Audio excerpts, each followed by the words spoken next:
Hello and welcome to another chapter of the Ekamra Sports Festival, an initiative where we're trying to reward those who do meaningful and critical sports writing in India across the sports genre. So thank you for joining us. My name is Jamie Alter. I am the anchor for the day. That's a term which I'm fairly commonly associated with in the video medium. But today's chat is not about me. It is about sports writing, and in specific, I have two gentlemen here. One who I've had the pleasure of knowing and working with, Abhishek Mukherjee and Arunabha Sengupta. The book today is Sachin and Azhar at Cape Town. If you know Indian cricket, if you know international cricket, those two names that I've just taken, Sachin and Azhar, and the venue should ignite a stream of memories for you. Long time ago, 1996, 97, the Indian cricket team toured South Africa for just the second time in their history. They were down, gentlemen, in the series, having been smashed. And I'm going to let both of our authors here talk about that as this chat progresses.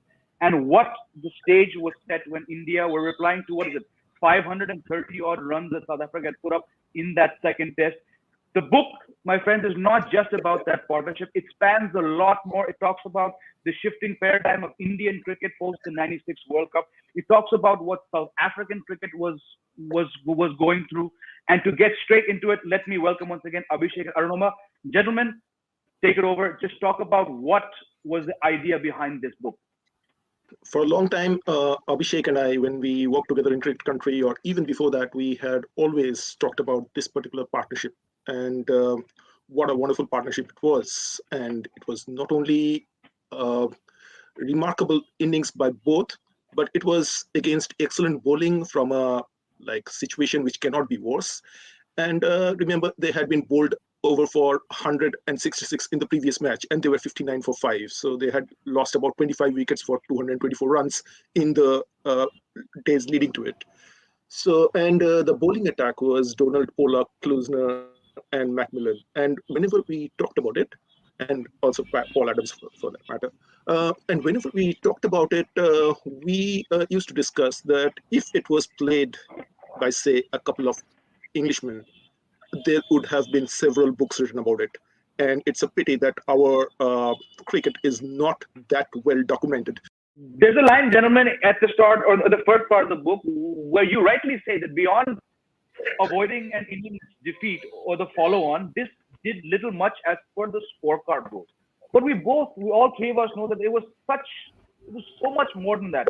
A counter-attack of this magnitude when you're 5 wickets down, after being bowled out, like you said, Arunabha, for 100 and then 66. I mean, Alan Donald taking those wickets are still imprinted in my mind. While someone who might happen to come across the scorecard will say, yeah, but look at the margin of how the match ended. But for us watching it, and us who have now gone, we have the hindsight of going back and watching it on YouTube. It was not about the defeat. The end result was pushed so far back because what these two players were doing. And you also touched about how their relationship was also not at the best when they were out there in the middle. But that is what sport does. It sets aside such differences and it allows two batsmen, one almost at the peak of his powers, and one sort of nearing the crossroads, to put aside any difference and do something for the country, right? A few days ago, Azhar was asked a question on Twitter, something around what were you discussing. So he just during the partnership in the middle. So he said there was not much discussion. We were only hitting boundaries. So, yeah, I mean, the stories that kept surfacing on media, Azhar being sacked as captain, Tendulkar becoming a new captain, and then Azhar's attitude at Eden Gardens was questioned, and then Azhar responded with 100. And even after that 100, Azhar got criticism because it was seen as a desperate counter-attack. But then the 100 that followed in Kanpur, there Azhar was in complete control. And those doubts began to go away. If you remember the media reports in the just after India beat South Africa at home, the Kanpur 100, the Azhar Sachin rift report started to fade away. And, but they were there. I mean, you could see. I mean, At that point, with limited access, no social media. I mean, we didn't even know whom to believe. There were reports were contradicting each other. So, but there were definite rifts of rumors of rifts. So, which makes the partnership even more incredible. Yeah. Yeah, if you look at the two countries down the years, and India and South Africa has been a tremendous rivalry. If you look the head to head, they have been almost neck and neck right now.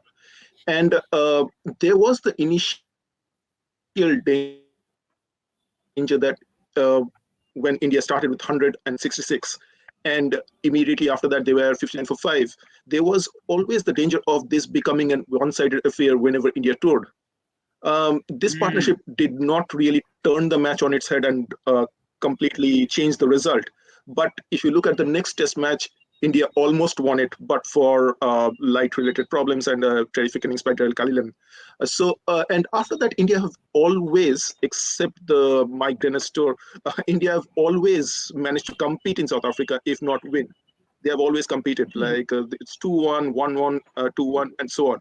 So I'd say that this really showed that we can compete in South Africa. And that was very important from that point of view. And especially coming from 100 and then 66 all out. After that, something was needed, and the situation was in fact dire, like you mentioned. Um, Gentlemen, you've also talked about that whole the tour when South Africa toured India. Of course, the other Eden Garden 100, and the way that he latched onto Lance Klusner in particular. Do you think that was perhaps a precursor to things to come? Of course, different conditions. When you're playing in India, you have the crowd acting as a proverbial 12th man. But the way that Azhar was batting in that series, perhaps a precursor to what could have been possible later on. The Eden Gardens 100 was savage. I mean, there's no other word for it. Mm. In the second innings, he was probably he was taking. I mean, it was second innings 50 was even more outrageous. Perhaps it is not as remembered because it was a 50. But and then in Kanpur, he completely changed his approach. He cut out he cut out almost any chance of and cut off almost all risks. And apart from that, even in the Titan Cup, in between that, he played a couple of very good innings. So, but the Eden Garden, we started to believe that the Eden Gardens was probably a one-off thing. He also had a point to prove at the Eden Gardens because he was booed at the venue earlier that year after the semi-final, World Cup semi-final. When he got to his 100, he did not raise his bat. The crowd stood up to applaud him, but Azhar didn't raise his bat. So that was another moment. So he had made his point at Eden Gardens, Mm. and now once that was made, he looked back in control. And there's this thing about Azhar's batting career, as we discussed. Azhar almost always got his test hundreds in bunches. There were dry periods of 2 years, 3 years, and then Mm. suddenly he started getting hundreds. So this was one of these phases when everything he did worked. He missed out at Durban, but against that South African attack, he scored 300s in 4 test matches in completely different conditions: Kolkata, Kanpur, and Cape Town. So, um, yeah, I mean, Azhar, if this was the Kolkata avatar, Yep. he was switching his mode One. from time to time over this phase. Hmm. Azhar the batsman. Yeah, What I'm saying is, for me, as much as it was all about Sachin, we loved watching Sachin. I've always felt that on his day, and yes, those days were rare. On his day, when Azhar was in full flow, nothing gave you more satisfaction. This is something which I felt. Your views on Azhar the batsman? yeah. Asad, the batsman, I mean, there was always the unpredictability and ultimately the curious mix of artistry and sometimes the sledgehammer. You know, so Mm. flicking through the onside. I mean, if a ball pitched on the off stump, you never knew where it would travel. It could go towards the cover, it could go towards mid wicket, and that was the magic of Azhar. And the other thing is till about 1996, before the Eden innings, we had always seen him as an artist. He used to score fast sometimes. During the 80s, he didn't, but when he became the captain in New Zealand and England, he scored a couple of centuries, which were really quick scoring. But here, when Donald and Klusner, they started bouncing him, he brought out the hook, which he had shelved for a long time, and that became a completely different Azharuddin. And that was like, we had this sense of artistry when he was batting. He could use his wrists like a magic, and also he could just devastate, demoralize the bowling attack with some of his strokes. For example, after reaching his century in this particular test match, he hooked Alan Donald. I mean, almost off the front foot in front of square. And Donald was like, the expression on his face said it all. Like, what do I do with this person? And with Tendulkar, I mean, it was always genius, but there was control, and you could see that, yes, he was playing. To him, those were cricketing shots. Maybe a mortal person would not be able to attempt those, but to him, they were normal cricketing shots, and he was not taking that much of risk, even though he was scoring quickly. For Azhar, it was always like anything could happen. There was a sense of control. I mean, when it came off, it seemed like control, but I mean, anything could happen. He was playing outrageous strokes. So yeah, Azhar gave you an adrenaline rush like no other, I would say. See, still on Azhar's shots can be classified actually. His flicks were obviously, as you say, I mean, they usually they are the ones that get talked about. I think even his Twitter handle is Azhar flicks or something. So, but when he played those horizontal bat shots and some offside shots through the offside, there was no artistry in that. He sometimes played them without footwork. I don't know how he did that. When they bowled on the off stump, you sometimes felt that he was leaving it too late. There was a fraction of a second when you almost had your heart in your mouth. Why? And then the bat invariably connected, and he found the gap, and it was hit so hard that no one moved through the offside. The offside shots were ridiculous. I mean, the onside shots, you may still explain. The offside shots, they were hit so hard, often without footwork. And then there were the horizontal bat shots. Again, there was no artistry about that. The hooks, the pulls. Towards the end of one day innings, he sometimes asked for a different bat. That was the sledge bat. So, yeah, I mean, then you knew that what was coming. And also for us who have grown up watching Azhar during his initial years, his horizontal batted strokes, at least the hooks and the pulls, they were kind of revelations, because during the late 80s, he was always kind of ducking, weaving, and almost playing the West Indian fast bowlers, with a periscopic bat, like bat hanging up, and with his head down, and it was terrible. Like Dilip Vengsarkar almost accused him of cowardice when India went to West Indies in 88, 89.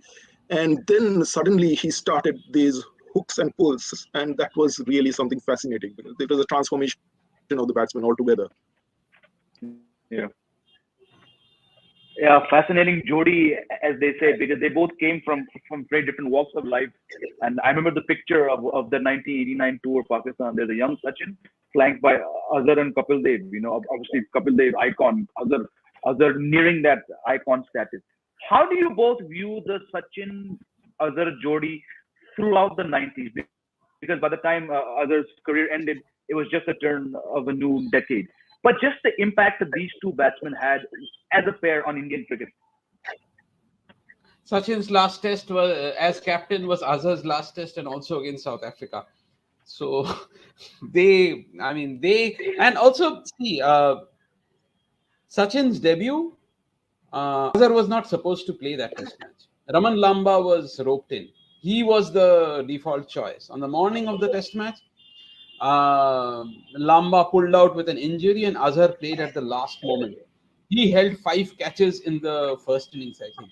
He scored. He did not get a lot of runs, but he scored 35 in each innings, and those catches. Out of those five, I think four were fantastic catches. So he kept his place. Four Test matches later, he was leading India. So from the start, and four Test matches later, Azhar was leading India, and all of India were listening to radio to see whether Tendulkar would convert that overnight 80 to 100 and become the youngest centurion. So that was when it started. Essentially, you would remember. I mean, Tendulkar made his debut under Shrikant, but you would remember Tendulkar's career largely as something that thrived under Azhar. Azhar pushed him to the top in ODIs, and then under Tendulkar, I mean, there were again rifts and then accusations of rifts, and then but Azhar was there, and Azhar was there throughout, and then Tendulkar was replaced by Azhar again, and in between there and again Azhar was replaced by Sachin. So in between there were several memorable partnerships. This was probably the most outrageous one, but they kept delivering together. And as I mean, there is no joy compared to what happened. I mean, when these two batted together, that was incredible. Yeah. Just for our viewers today, can you just set the tone for what? Yes, we know the scorecard. We know where the series were, but the lineup that India and especially Azhar and Sachin had to conquer and survive against that day. We're in the middle right now, over in the latter part of an ongoing series in South Africa right now, where the likes of Kagiso Rabada, Marco Jansen, Dwayne Olivier, Wian Mulder, Lungi Nagidi, they have bowled well in one test match, which India won. Then in the second test, barring that one change, this attack again brought out old memories of India's frailties. Of course, often unfair to compare eras, but that attack that South Africa had in 1996. So people who are not quite aware of what it was, can you just shed some light on that, please, gentlemen? So, if we talk about Donald and Pollock, that was an opening combination with the fast bowling combination, the likes of which have been seen very, very rarely. And we give a total statistical breakdown of exactly how good they were. Donald was obviously one of the greatest bowlers of his time and of any time for that matter. Pollock likewise. And there was Klusner, who was at the beginning of his career, and he was a really good bowler at that time. Macmillan was always handy and more than handy. Like he would have walked into any Indian side at that time, definitely, if not others. Paul Adams, the left-arm spinner, left-arm wrist spinner. First of all, his bowling action made it tremendously exciting just watching him and wondering whether he would take a tumble or not.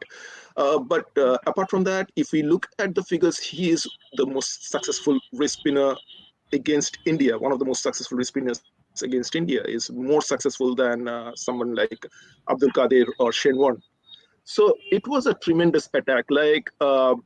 All these lesser mortals like Azhar and Tendulkar were different. They could score off good balls, and that's what made these innings special.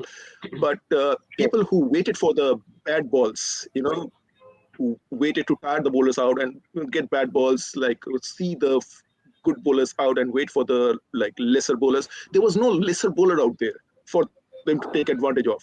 It was relentless. The attack was relentless. So that was something South Africa still have a good attack, and all through they have had brilliant attacks, but that was right up there with the very best. Absolutely. I want to come, gentlemen, to the formulation of this book. I love how you have, obviously, you've spoken to a range of people, both sides of the border, who were embedded in South African cricket and Indian cricket. You've also spoken to some key players. But as far as where to place the nuggets from the past, be it apartheid, be it Nelson Mandela, be it Ali Bakr, be it Vengsarkar, how did you decide? Was that an organic way? Let's see where it goes, or you knew, without disrupting the flow of what our main topic is, that is the innings. Where did you know where to put these little nuggets? So it was all about about where exactly we could link it to the action. So, for example, when Mandela comes into the ground, it's a particular point of time where he comes into the ground, and that was, and obviously, a figure like him coming into the ground, that meant everybody reacted, and even Doda Ganesh, Vingsarkar, everybody has memories of Mandela. He touched them in different ways, and so that was the point when we talked a bit about Mandela when he was introduced to the players during lunch.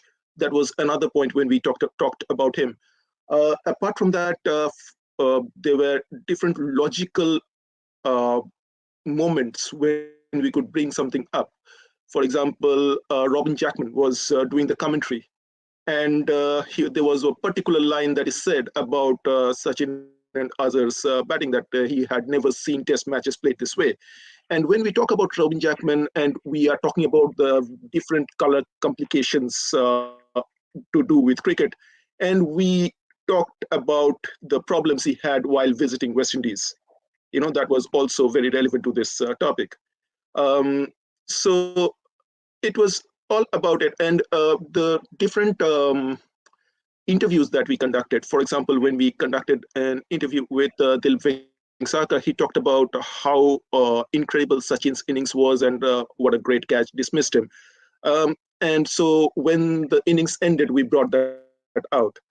Similarly, we talked to people like G. Vishwanath, who told us that some of the South African journalists actually told him that India were lucky to get 166 at Durban. So all these things were brought out. Yeah, when the narrative suited those moments. Yeah. Abhishek, you mentioned at one part the book that Nelson Mandela, and I think this is not something which is talked about, how he sort of fast-tracked South Africa's reintroduction, which was, you say it was both good and bad. Can you briefly just elaborate on that part? I don't think many people have discussed this in a forum like this. Yeah, essentially, I mean, the good bit was probably, the good bit is probably obvious. I mean, Mandela believed in sports, but regarding the bad bit, I think I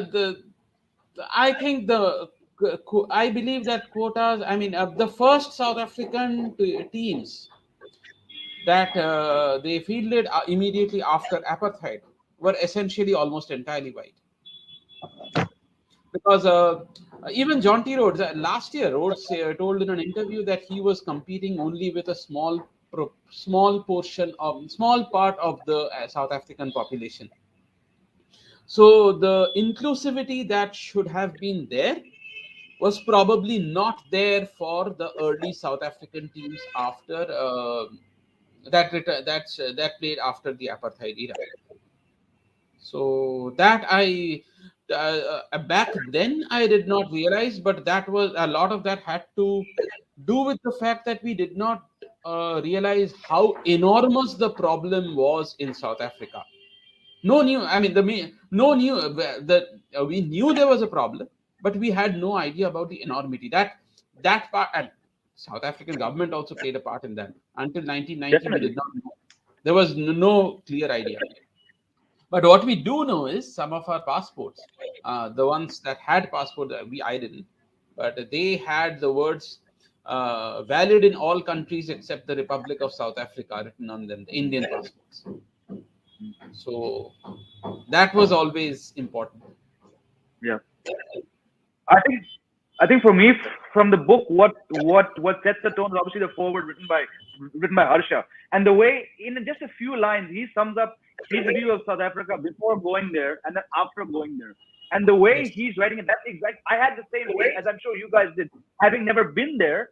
But yes, it was a word in a school book. The rand was something in a quiz, So I think that also sets a lovely tone. How much, gentlemen, did you both learn? I know you're historians, you're embedded in the sport, you've written so much. But what did you learn? Because while this is not, yes, it's in the past, It's not history in the way that you've written about for the majority of your careers. How much did you learn about this whole era of South African cricket while conducting your interviews?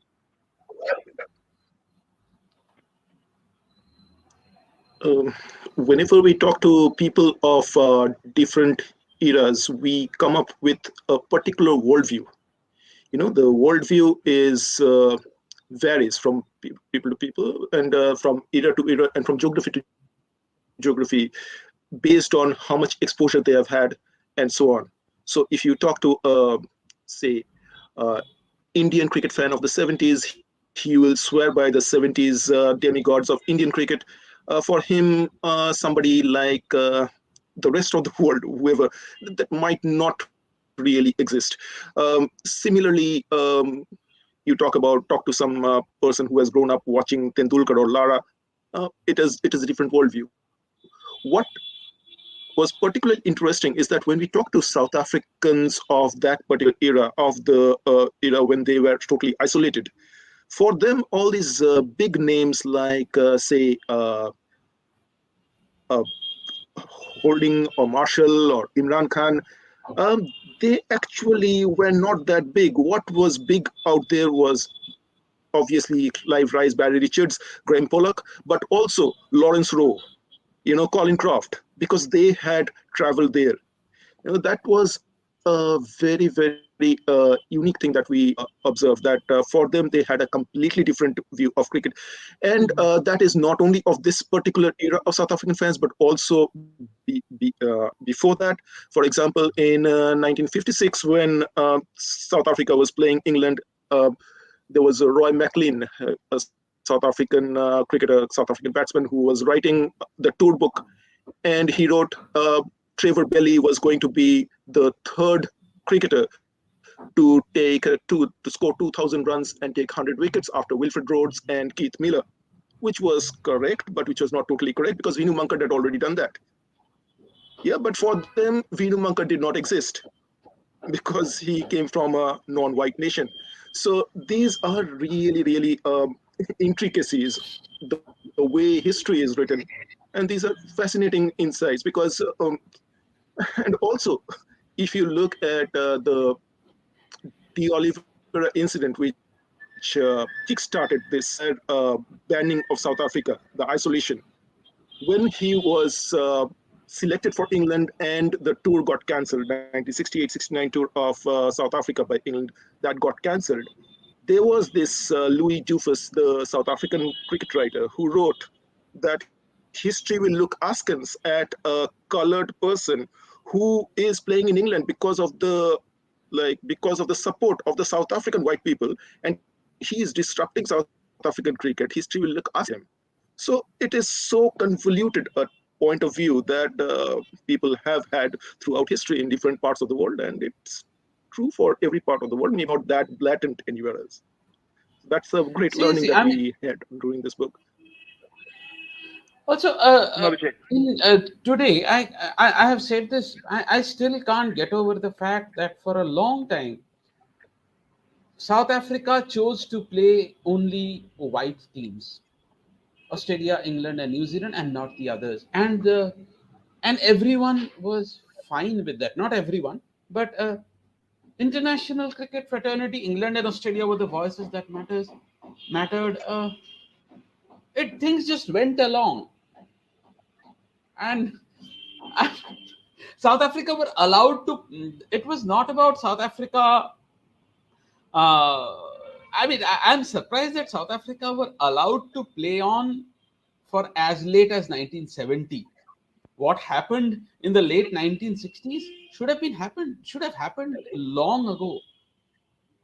I mean, sometime around 1950, and they left the Commonwealth in 1961 throughout and according to ICC laws, their test matches in 1960s should not have got test status, but they kept playing three teams. Three teams opposed to their test state full membership, and yet they continued, and they still exist. I mean, the cricketers were great cricketers. There's no doubt about that. The quality of the matches were extraordinary, but I'm surprised that no one I mean, people don't talk about that anymore, or maybe they do, but not as much as they should. The other very interesting thing is that the three countries which opposed South Africa playing test matches at that time, like there being official test status, were obviously India, Pakistan, and West Indies. And Australia, England, and New Zealand were in favor of that. Um, Several years down the line, when the Mike Dennis incident happened, once again, it was the same divide. It was the same divide. And you can see how complicated history and even the modern times is. So they were divided along the color lines, you can say. Although things are different now, but still the history is very, very complicated. And as we talk about the quota system and how South African cricket has progressed and the there are lots of complications which are still to be taken care of. And I don't know whether it will ultimately be taken care of. It's very, very complicated history. And like you rightly said, it runs so deep. Um, I'm going to put you on the spot, each of you, for the final question, because the final question is linked back to the title of your book. Pick one shot from each batsman from that innings which has stayed with you. Just one shot, fatafat, one shot. That Azhar's absurd hook of Donald. Arunabha just mentioned. You should watch. If you watch it on YouTube, you have to see Donald's expression after that shot. He was left clueless. That expression can. I mean, that expression tells it all. He hooked Donald, who had been frightening throughout their tour, off almost of the front foot in front of square and found the gap. It was an absurd shot. I mean, I'm saying it absurd. Donald's expression told it even more. You don't get to see a shot like that. Yeah, yeah. And about Arunabha? Tendulkar, yeah, with Tendulkar, there was all the like he was batting with the tail and the stroke with which he got to his 150. The Donald was bowling with the new ball and it was perfectly pitched, good length, and not much room. He just freed his arms. He just played the cover drive, and it just the next thing we saw it was rebounding from the advertisement hoardings. And you talk about Tendulkar, he could make these incredible shots seem quite normal. It was his special ability. But even then, this was quite incredible because, because of the situation, he just let himself go. And the problem with Donald was that he couldn't even sledge at the non-striker's end because Tota Ganesh, he didn't speak English. So, yeah, that's what. Uh,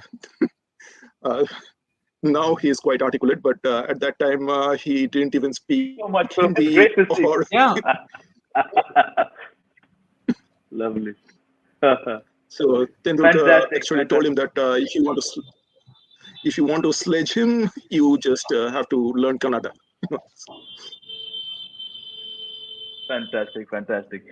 Well, it's been an insightful session for me, having read the book recently and now getting to chat to both the authors, Abhishek, Arunabha. Seriously, congratulations once again on a fascinating book. And I found it fascinating to be reading this book at a time when the team is actually in South Africa doing battle. So, gentlemen, an honor. Thank you. Go well. That is our session today, discussing Sachin and Azhar at Cape Town. Hope you enjoyed our session. Like I said, we'll put the links for the book down below so you can go out. And I encourage you not to waste any more time and go pick up this fascinating chronicling of, like I said earlier, not just a fascinating chapter of Indian cricket, but of South African cricket and of global cricket. Thank you for joining. Take care.